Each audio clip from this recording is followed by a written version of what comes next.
excited. Hey, welcome back to another video, guys.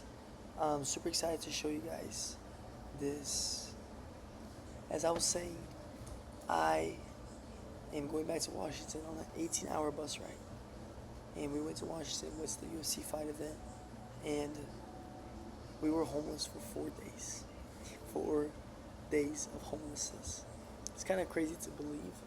I feel like sometimes it's just required to be put into a state of desperation and necessity in a comfortable environment in order for you to level up and grow as a person. That's just what it takes. Put yourself in things that you don't want to do.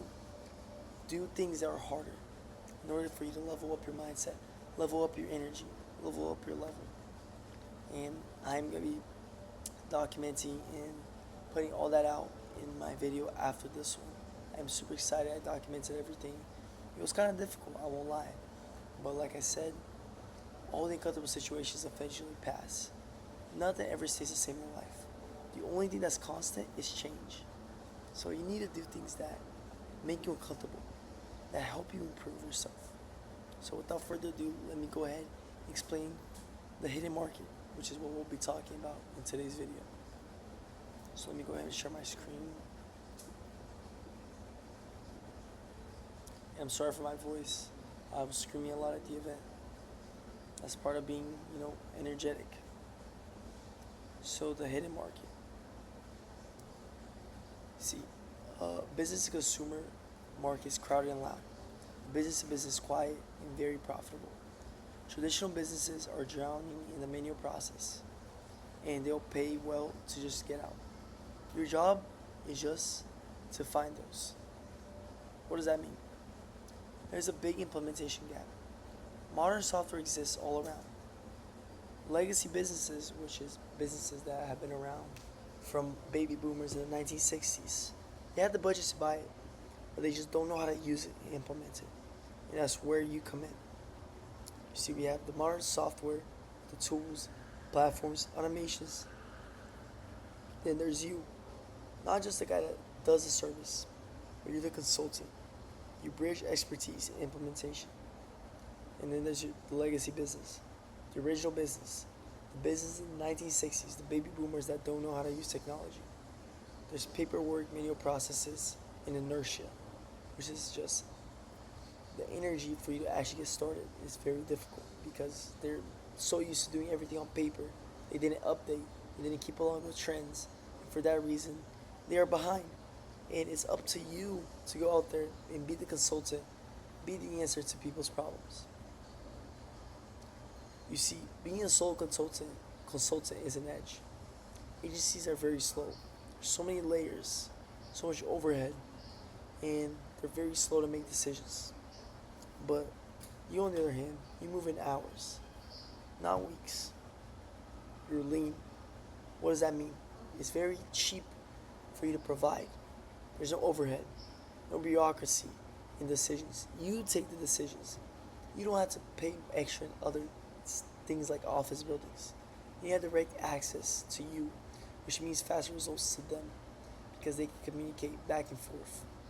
And there's higher margins if your clients are needed. So that means you can have premium pricing, which is justified by the outcomes that you're going to provide. There's no need to worry so much about volume as to actually finding the right customer to provide the right service. So then you isolate the drain.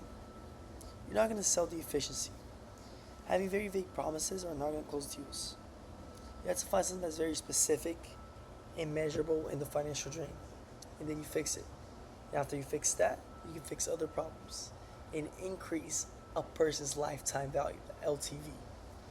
The goal is your CAC, which is your cost to acquire customers, to be less than their lifetime value. If it's way less, that means you have a very profitable business, and that's what you want to aim and strive for. So, isolating the drain, client onboarding. Manual intake forms cost yourself 10 hours of work. Lead routing, which is finding the leads and following up. Inquiries fall through the cracks. Deals are lost because you forget about people. And then invoice chasing. Sometimes you send invoices and people don't pay. It's very disorganized on the follow-up to maintain and actually get paid. Because people don't be paying sometimes, I'll be honest. So then there's a software arbitrage. You're not the one writing the code. All you're doing is connecting the tools that already exist. You package the result as a business outcome. So you're connecting. You're not building. You see, Zapier, Make.com, Airtable, and similar tools do the heavy lifting. The value that you provide is finding the right tools for the right business. You're configuring, you're putting together pieces. You're not just creating. And then you sell the results. You never leave with a software name. You leave with what it does. Faster onboarding, no misleads, and automated follow-ups. Something that saves a business owner's time or it makes them more money. Those are the two biggest things. Saves them time or makes them more money. There's a business logic. That's the product. Software is just a commodity. Everyone can have software.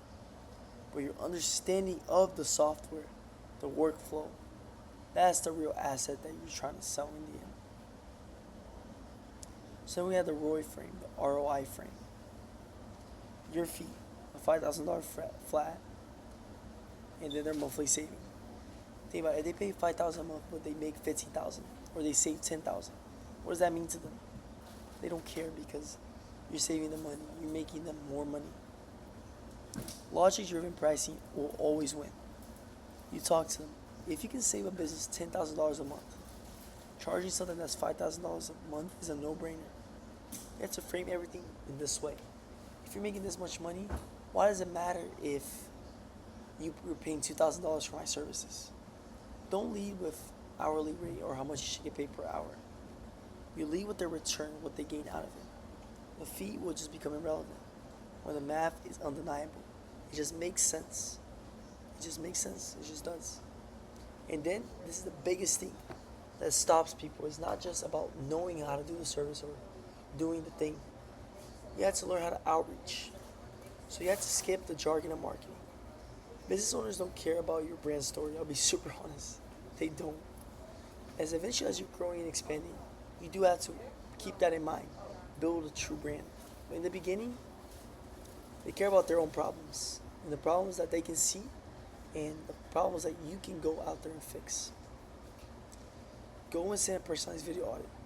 Record a 2-minute loom walking through the website or the process, showing exactly where they're leaking their money. And then you lead with the loss. You talk to them not about, oh, I can make you more money or save you more time.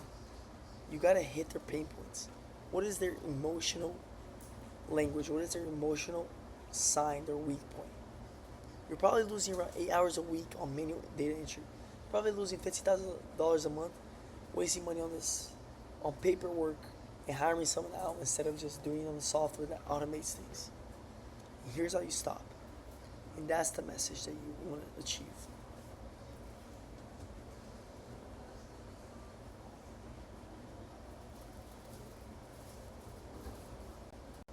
Why is it not going? Technical mistake. One quick second. There you go.